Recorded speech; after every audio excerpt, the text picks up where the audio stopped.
అందుకే మహానుభావుడండి శంకర భగవత్పాదులంటే ప్రతి క్షణం జ్ఞాపకం రావలసిన మహాపురుషులు వారు.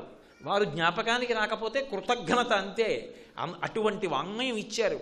ఆయన ఒక చోట అంటారు శివానందలహరిలో, కరస్తే హేమాద్రౌ గిరిశ నికటస్తే ధనపతౌ గృహస్థే స్వర్భూజామరసురభి చింతామణిగణి శిరస్తే సీతాంశౌ చరణస్తే అఖిల శుభౌ కమర్థం దాస్యేహం భవతు భవదర్థం మమ మనః అంటారు.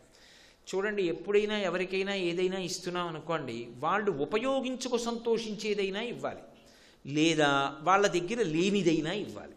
మంచి ఆకలితో ఉన్నాడు అనుకోండి, పట్టెడు అన్నం పెడితే తృప్తిగా ఉంటుంది. ఆయనకి బట్టలు లేవనుకోండి, ఓ పంచిల్ చాప్ ఇస్తే సంతోషంగా ఉంటుంది. ఆయనకి జపం ఇష్టం అనుకోండి, ఓ జపమాల ఇస్తే సంతోషంగా ఉంటుంది. అది కూడా ఆయనకు జపమాల ఉందనుకోండి, అప్పుడు ఆ జపమాల ఎంత సంతోషంగా ఉంటుందంటే నేను చెప్పలేను. కానీ అసలు ఈశ్వర మీరు సంతోషించడానికి నేను ఇది ఇచ్చాను అనడానికి నేనేమి ఇవ్వాలి మీకు అన్నారు శంకరాచార్యులు వారు. ఎంత గొప్ప ప్రయోగాలు చేస్తారండి ఆయన, మనకి చెప్పరు. ఏదో అలా అన్నారనుకోండి, చెప్పొచ్చావు లేదు అంటారని ఎంత వినయంగా మాట్లాడతారో. శంకరుడి దగ్గరికే వెళ్ళి ఆయన ప్రశ్న వేశారు, కరస్తే హేమాద్రౌ. శంకర, మీకేదో బంగారు కవచం చేయించాలని ఉంది. చూడండి, లోకంలో శివుడికి బంగారం తావళం చేయించానండి అంటాడు. ఈ వీడు బంగారు తావళం ఆయనకి చేయించలేదు, ఆయన చేయించుకున్నాడు వీడి చేత అనుగ్రహించడానికి. అంతేగాని వీడి ఆయనకి చేయించేంత మొనగాడు కాడు.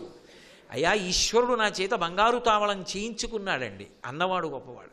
నేను ఎందుకు ఇక్కడికి వస్తా ప్రత్యేకం అంటే, ఈశ్వరుడు కట్టించుకున్నాడన్న పెద్దలు కట్టిన గుడిది, అంతేగాని మేము కట్టామండి అన్న వాళ్ళ గుడి కాదు ఇది. అందుకు ఇంత కష్టపడి రావడం, లేకపోతే నేను వచ్చేవాడిని కాదు. కరస్తే హేమాద్రౌ. శంకర, మీకు బంగారం తునక ఇద్దామంటే, సాధారణంగా లోకంలో బంగారం ఇస్తామంటే సంతోషించిన వాళ్ళు ఎవరు ఉంటారు? మీకు బంగారం ఇద్దామంటే మీకు చేతిలో ఏకంగా బంగారు కొండ ఉంది. ఎందుకని? ఆయన మేరు పర్వతాన్ని అంతటినీ, కనక పర్వతాన్ని అంతటినీ ధనస్సుగా పట్టుకున్నాడు ఒకప్పుడు. అటువంటి వాడికి మనం బంగారం ఏమి ఇస్తాం? బంగారు పర్వతమే ఆయన దగ్గర ఉంది. కాబట్టి నేను ఇచ్చి ఉపయోగం లేదు, నేను అంత ఇవ్వలేను కూడా. ఒక మూర్తి అంత బంగారంతో చేశారంటేనే అంత ఆశ్చర్యంగా చూస్తే, బంగారు పర్వతమే చేతిలో ఉన్నవాడికి మనమేమి ఇస్తాం? ఆయనే మనకివ్వగలడు. కరస్తే హేమాద్రౌ గిరిశ నికటస్తే ధనపతౌ. గిరిశ ఏమి సంబోధిస్తారు? గిరిశ అంటే పర్వతంలో పడుకునేవాడా అని, కైలాస పర్వతవాసి అని. ఓ కైలాసవాసి, పోనీ బంగారం ఉంది కానీ ఏదైనా అకస్మాత్తుగా ఆపద వస్తే పట్టుకెళ్ళి బంగారం అమ్ముకుని డబ్బు తెచ్చుకోవాలిగా, కొంచెం డబ్బు ఇస్తాను నీకు అంటావేమో. నేను శివాలయంలో 1000 రూపాయలు వేసానండి, శివాలయానికి 10,000 ఇచ్చానండి అంటావేమో.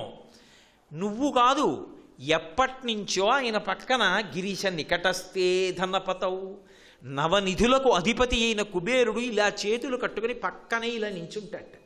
అసలు ఆశ్చర్యం ఏమిటో తెలుసా? శివుడు కుబేరుడి దగ్గరికి వెడుతూ ఉంటాడు. మిత్రత్వం అలా ఉంటుంది ఆయన్ని. వెళ్ళి అప్పుడప్పుడు అక్కడ కూర్చుంటాడు.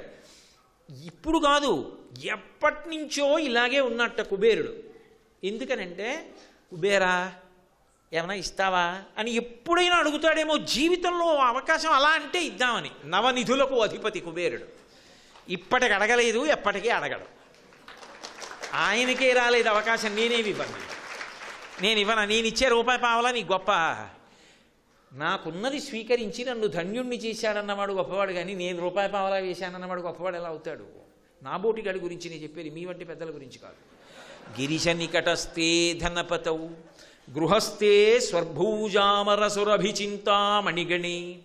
శివ, మా ఇంట్లో ఆ వస్తువు ఉంది, ఈ వస్తువు ఉంది, అది అంత గొప్పది, ఇంత గొప్పది, మీకు ఇస్తానంటావేమో, వస్తుదానం చేస్తానంటావేమో.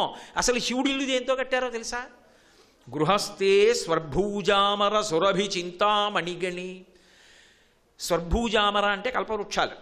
కల్పవృక్షం అంటే ఏదో ఒకటి అనుకునేరు. కల్పవృక్షం అంటే 5 ఉంటాయి. 5 వృక్షములను కలిపి కల్పవృక్షములు అంటారు. అందులో ఒక వృక్షం పేరు కల్పవృక్షం. అలాగే మందారము, సంతానము, నవమల్లికము, అలా 5 ఉంటాయి.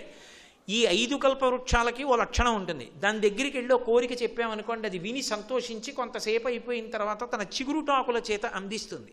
అందుకే శంకరాచార్యులు వారు సౌందర్యలహరిలో చెప్తారు కల్పవృక్ష ప్రభావం. నఖైర్నాక స్త్రీణాం కరకమల సంకోచశిశిభిః తరూణాం దివ్యాణాం హసతైవ తే చండిచరణౌ ఫలాని స్వశ్చేప్యః కిసలయకరాగ్రేణ దదత దరిద్రేభ్యో భద్రాం శ్రియమనిశమహ్నాయ దదతౌ అంటారు. కల్పవృక్షాలు పరమశివుడి పెరట్లో గడ్డి మొక్కలు మొలిచినట్టు మొలిచుంటాయి. అన్ని కల్పవృక్షాలు ఉంటాయి ఆయనకి. కల్పవృక్షాలు ఆయన ఇంటి పెరటి తోట. అసలు ఆయన ఇంట్లో పెద్ద గోశాల ఉంటుంది. ఆ గోశాల నిండా ఏ గోవులు ఉంటాయంటే కామధేనువులు ఉంటాయి. ఆయన ఇల్లు కట్టినడానికి ఇటకలు వాడలేదు, చింతామణులు వాడారు. అసలు ఇంకొక మాట చెప్పాలంటే ఆయన చెయ్యి పట్టుకున్నదే ఒక చింతామణి పాణిగ్రాహి. మంచి మంచి సమాసాలు పెట్టుకుంటారు బెంగాల్ వాళ్ళు.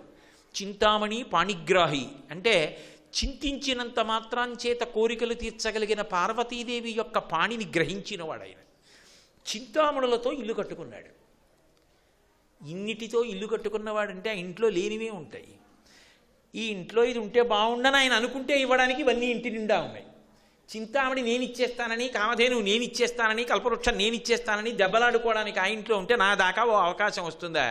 శివాలయానికి ఫ్రిడ్జ్ ఇచ్చి దాని మీద ఇంత అక్షరాలా? శివాలయానికో బీరువా ఇచ్చి ఇంత అక్షరాలా? ఎందుకది? గృహస్థే స్వర్భూజామర సురభి చింతామణిగణి శిరస్థే సీతాంశౌ. ఈశ్వర పోన్లేండి మీకు మోక్షం ఇస్తాను, లేదా మోక్ష రహస్యం మీకు చెప్తాను అంటావా? ఆయన తల మీద చంద్రవంక ఉంది. చంద్రవంక ఉంటే ఏమిటంటే గొప్ప అంటారేమో. చంద్రుడు పెరుగుతూ ఉంటాడు, తరుగుతూ ఉంటాడు. చంద్రుడు పెరిగితే శుక్లపక్షం, చంద్రుడు తరిగితే కృష్ణపక్షం. శుక్లపక్ష కృష్ణపక్షాల్లో కాలం నడుస్తుంది. ఇప్పుడు ఏదో ఇవాళ తిరిగి చెప్పాను అనుకోండి, సంధ్యావందనం చేసుకుంటూ కార్తీక మాసే శుక్లపక్షే ద్వాదశిమ్యాం వాసర భౌమవాసరే అంటున్నానా? రేపు త్రయోదశిమ్యాం అంటాను. ఓ 2-3 రోజులు పోతే కృష్ణపక్షే అంటాను. శుక్లపక్ష కృష్ణపక్షాల్లో కాలం గడిచి వెళ్ళిపోతుంది. అలా చెప్పగా కొన్నాళ్ళకి చెప్పడానికి నేను ఉండను. కాలమునకు వశుడనైపోతాను. కాలము నన్ను గ్రసించేస్తుంది. అప్పుడు నేను కాలంలో వెళ్ళిపోతాను. కానీ ఆ కాలమును దేన్ని అనుసరించి నడుస్తుందో ఆ చంద్రరేఖ ఆయన కొప్పులో ఆభరణం. అంటే ఆయన కాలాతీతుడు. ఆయన కాలమునకు లొంగేవాడు కాడు. కాలాతీతుడైన వాడెవరో వాడే మోక్షం ఇవ్వాలి. వాడే మనని కూడా కాలమునకు అతీతుడిని చేసి జన్మమరణ చక్రం నుంచి పైకెత్తాలి. వాడికి నేనేం ఇస్తాను? ఇంకా వాడు శాశ్వతుడు. ఒక రోజు ఉండి ఓ రోజు లేనివాడు కాదు. ఎప్పటికీ అలాగే ఉంటాడు ఆయన.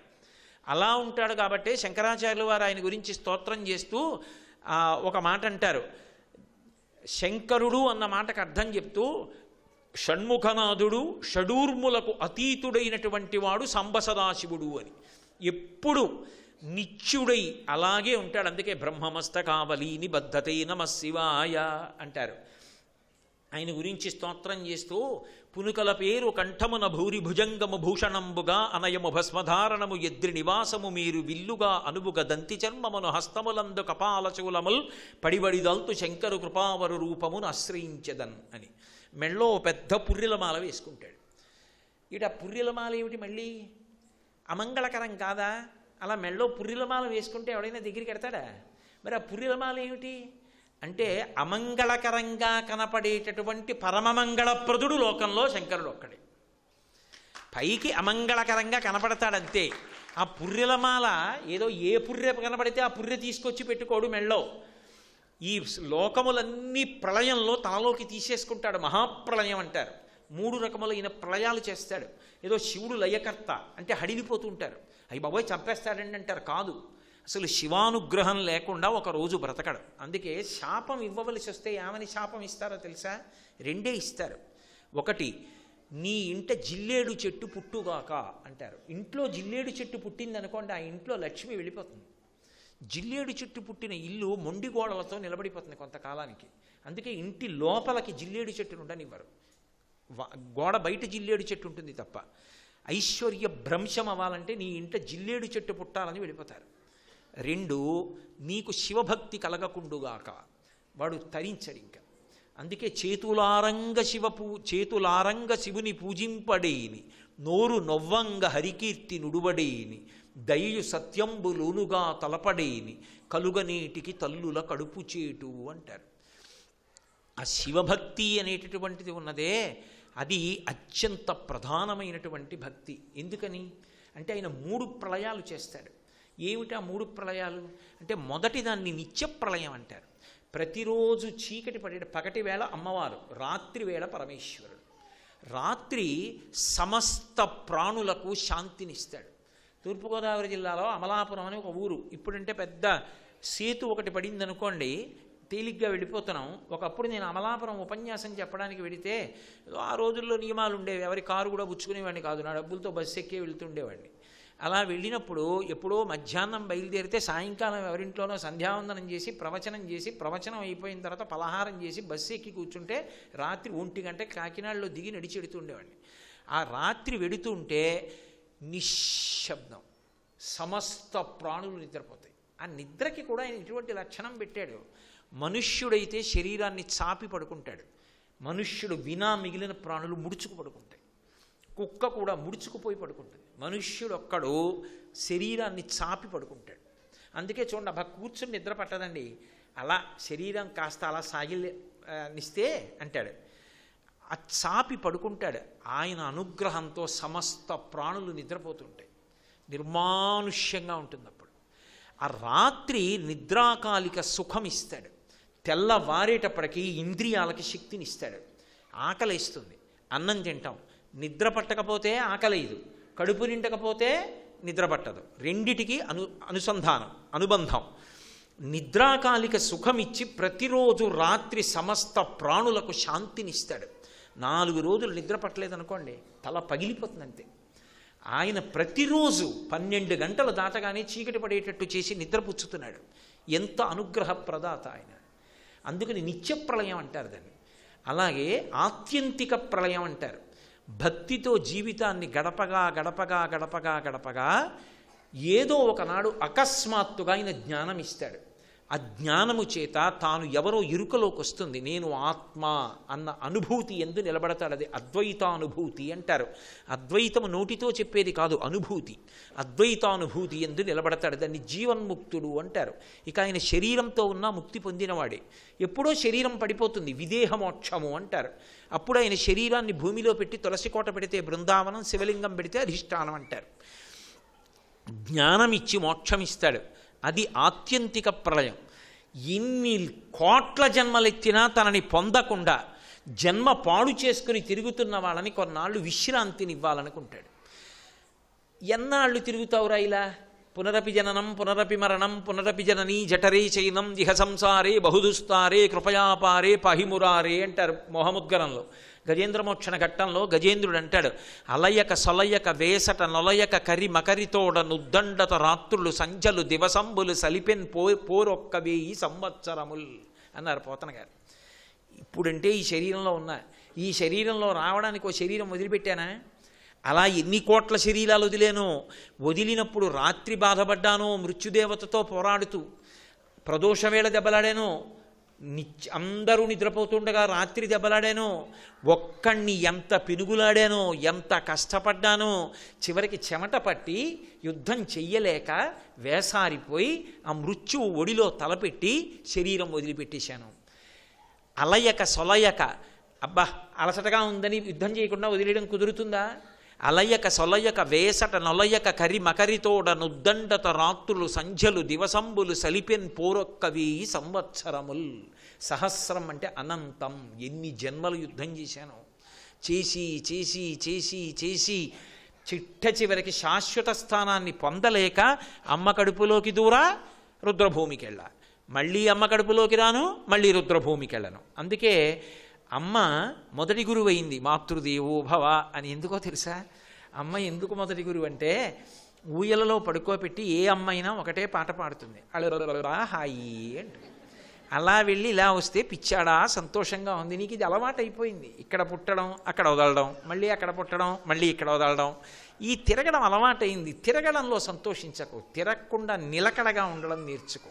నువ్వెవరో తెలుసుకొని సమాధి ఎందుండు, ఇక ఈ తిరగడం ఉండదు. ఈ కదలడం గొప్ప కాదు, కదలికలు ధర్మం అయితే కదలని సత్యస్థితిని చేరుకో అని అమ్మ మొదటి వేదాంతం నేర్పుతుంది. మహానుభావుడు మోక్షమిచ్చి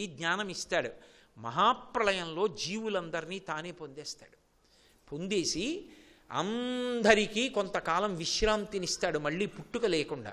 ఇప్పుడు నాకు చెప్పండి, శివుడు చేసేటటువంటి పనిలో క్రౌర్యం ఎక్కడుంది? అసలు ఎక్కడైనా క్రౌర్యం ఉందా? ఆయనంతటి మహోదారుడు లోకంలో ఇంకొకడు ఉండడు. ఎందుకని అంటే లోకమునకు తండ్రి ఆయన దయ అటువంటిది. అనుశాసనిక పర్వంలో పార్వతీదేవి అడిగింది పరమశివుణ్ణి, కావాలంటే మీరు మహాభారతం ఇంటికి వెళ్ళి చూడండి, శంకర కైలాసం ఉంది, వెండికొండ ఉంది, ఇంత గొప్ప అంతఃపురం ఉంది, శ్మశానంలో ఎందుకుంటారు మీరు అని అడిగింది. అడిగితే ఆయన చెప్పాడు, పార్వతి చేతకాక నేను శ్మశానంలో లేను. బ్రహ్మదేవుడు అడిగాడు, శంకర చీకటి పడిన తరువాత ఉగ్రభూతాలన్నీ కూడా ఇళ్లల్లోకి బయలుదేరుతాయి, వాళ్ళని అనుష్ఠానం చేయనివ్వవు, సూర్యోదయాత్ పూర్వం నిర్మాల్యం అవి తీసేస్తాయి, తీసి పూజ చేసేస్తాయి, తర్వాత యజమాని చేసినా ఇక ఫలితం ఉండదు. అందుకే ముందు స్నానం ఎవరు అంటే భార్య చేస్తుంది, భర్త చేయడు ముందు స్నానం. భార్య పని ఏమిటంటే ముందు నిర్మాల్యం తీసేస్తుంది, భర్త పూజ చేస్తాడు. ఎందుకంటే ఆయన అనుష్ఠానం చేసుకోవడానికి పూజ చేసి వచ్చే లోపల పూజామందిరం తుడిచి కడిగి ముగ్గు పెట్టి మడినీళ్లు పెట్టి చెయ్యాలి కదా. నిర్మాల్యం తీయడం భార్య పని. అందుకే ఇప్పటికీ శ్రీకాళహస్తిలో శివలింగానికి ముందు అభిషేకం చేయరు, జ్ఞానప్రసూనాంబకి ముందు అభిషేకం, ఇల్లాలు ముందు స్నానం అనడానికి గుర్తు అక్కడ. కాబట్టి శంకర ఈ ఉగ్రమైనటువంటి భూత ప్రేత పిశాచములన్నీ ఇళ్లల్లోకి వచ్చేస్తాయి. అవి రాకుండా ఉండాలంటే వాటిని కాసేపు తమాషా చేసి అట్టే పెట్టాలి. అందుకని శ్మశానంలో ఆయన నర్తన చేస్తుంటాడు. ఆ నర్తన చేస్తూ అవన్నీ అక్కడ కూర్చుంటాయి. రెండో కారణం ఎందుకుంటానో తెలుసా పార్వతి? బ్రతికున్న నాళ్ళు నావాళ్ళని కష్టపడి వాళ్ళింటికి ఎడతాడు, వీళ్ళింటికి ఎడతాడు, ప్రయాణాలు చేస్తాడు, రైళ్ళు ఎక్కుతాడు, అక్కడికి ఎడతాడు, ఇక్కడికి ఎడతాడు, విమానాలు ఎక్కుతాడు, వాళ్ళింటికి భోజనం అంటాడు, వీళ్ళింట్లో పలహారం అంటాడు, అన్నీ తిరుగుతాడు. సరదాగా అలా వెళ్ళొద్దామని ఎవడైనా రుద్రభూమికి ఎడతాడా? ఎవడు వెళ్ళాడు. కానీ అంతా అయిపోయిన తర్వాత రుద్రభూమికి తీసుకొస్తారు. తీసుకొచ్చిన తర్వాత నేనని ఇన్నాళ్ళు ఇన్ని ఫెయిర్ అండ్ లవ్లీలు రాసి ఇన్ని ఆల్అవుట్లు పెట్టి ఇంత ఏసీలో ఇంత పరుపు మీద పడుకోబెట్టిన శరీరం కట్టెల్లో కాలిపోతుంటే చూసుకుంటూ ఉంటాడు జీవుడు. నిత్యమా జీవితము నీటిపై బుగ్గ కల్లరి బొమ్మయవు కాయమ్మునొల్లా అద్దె కొంపల బోలు ఆ భోగముల్లా తను పెంచు దొంగలవు తనయుల నొల్లా ఎందుకీ భోగమ్ములెందుకీ మురుపు ముందు చావుండంగమురియంగనగుని అంటారు శివమానస పూజలో. ఏడుస్తూ నిలబడతాడు, చీకటి పడిపోతుంది, కపాలమోక్షం అని తల పగిలిపోయి చప్పుడు వస్తుంది టప్ అని. కాటికాపరి సంజ్ఞ చేస్తాడు వెళ్ళిపోండి అని. తలస్నానం చేసి కొడుకు వచ్చిన బంధువులు వెళ్ళిపోతారు వెనక్కి తిరిగి చూడకుండా. తాను ఒక్కడే నిలబడి ఉంటాడు, చీకటి పడుతూ ఉంటుంది, దాటి వెళ్ళడానికి లేదు. అయ్యయ్యయ్యో వీళ్ళందరినీ నమ్ముకున్నాను, మా ఆవిడని ఇంత పిచ్చి పెట్టుకున్నాను, కాయము వీడి జీవుడితి కంపిత చిత్తత నీకు చుండబో నాయనయంచు ఎచ్చు నిజనందన నందినులైనుగా నికందోయిని భస్మములు తొలుత దుఃఖమహంబుని సొచ్చు పత్నియన్ కాయము వీడి రారు కథ చేసిన కర్మము పుణ్యము తప్ప శంకర అని ఏడుస్తుంటే ఓదార్చడానికి ఒక్కడుండడు పార్వతి. చచ్చినవాడు 100 మాటలు చచ్చిపోతాడు భయంతోనని, నేనున్నాను రా బెంగ పెట్టుకోకు, ఇంకొక శరీరం ఇస్తానులే ఒళ్ళు దగ్గర పెట్టుకో అని ఓదార్చడానికి అక్కడ ఉన్నాను. అంతేకాని నాకు ఇల్లు లేక ఆవాసం లేక అక్కడ లేనివాడను కాను ఈశ్వరి, తండ్రిని, నా దయ అది అన్నాడు. అంతటి మహానుభావుడు. ఆయన దయ మనకి ఎరుకలోకి వచ్చిందనుకోండి, ఆయనతో అనుబంధం తెలిసిందనుకోండి, ఒక విషయం అర్థమవుతుంది, ఆయన శాశ్వతుడు. ఎందుకని? దానికి గుర్తు ఆయన మెడలో ఉన్న పునుకల మాల. అక్కడ కదా బయలుదేరేటో తిరిగాను. ఆయన మెడలో పుర్రెల మాల ఎందుకు వేసుకుంటాడంటే ఎవరూ ఏదో బంగారం గొలుసు చేసి ఇచ్చేవాళ్ళు లేక కాదు, అసలు బంగారం ఆయన వీర్యం. మీరు రామాయణం జరిగితే బాలకాండలో షణ్ముఖోత్పత్తిలో అర్థమవుతుంది. కానీ ఈ సృష్టి అంతా కూడా ఆయన మహాప్రళయంలో లోపలికి తీసేసుకున్న తర్వాత మళ్ళీ సృష్టి చేసేటప్పుడు మొదట బ్రహ్మగారిని సృజిస్తాడు. సృజించి వేదం ఇచ్చి సృష్టి చేయడం మొదలుపెట్టు అంటాడు. అందుకే ఇప్పటికీ తమిళనాడులో కుంభకోణం అని ఒక క్షేత్రం. ఆ క్షేత్రం ఎందుకు వచ్చిందంటే ఈ సమస్త బ్రహ్మాండములు లయమైపోయిన తరువాత ఒక కుంభం అంటే ఒక కుండలో ఏం చేస్తాడంటే మళ్ళీ పునఃసృష్టి జరిగేటప్పుడు ఓషధులు భూమి మీద పడాలని అమృతం పోసి అందులో ఓషధులు పెట్టి కుండ వదిలేస్తాడు. అది ప్రళయ జలాల మీద తేలుతూ వెళ్ళిపోతుంటుంది. మళ్ళీ ఆయన పునఃసృష్టి చెయ్యాలి అని ఎప్పుడు అనుకుంటాడో అప్పుడు ఎక్కడ మొదలు పెట్టాలి సృష్టి అనుకుంటాడో అక్కడ నిలబడి బాణం పెట్టి కొడతాడు ఆ కుండని. ఆ కుండ బద్దలై అందులోంచి అమృతము ఓషధులు భూమిలో పడతాయి. అదే పృథు చక్రవర్తి వృత్తాంతం భాగవతంలో. అది భూమిలోకి ఇంకి పంట మొదలవుతుంది. ఇంకక్కడి నుంచి అలా పండుతూనే ఉంటుంది. వేదంలో చెప్తారు ఓషధీతత్వం.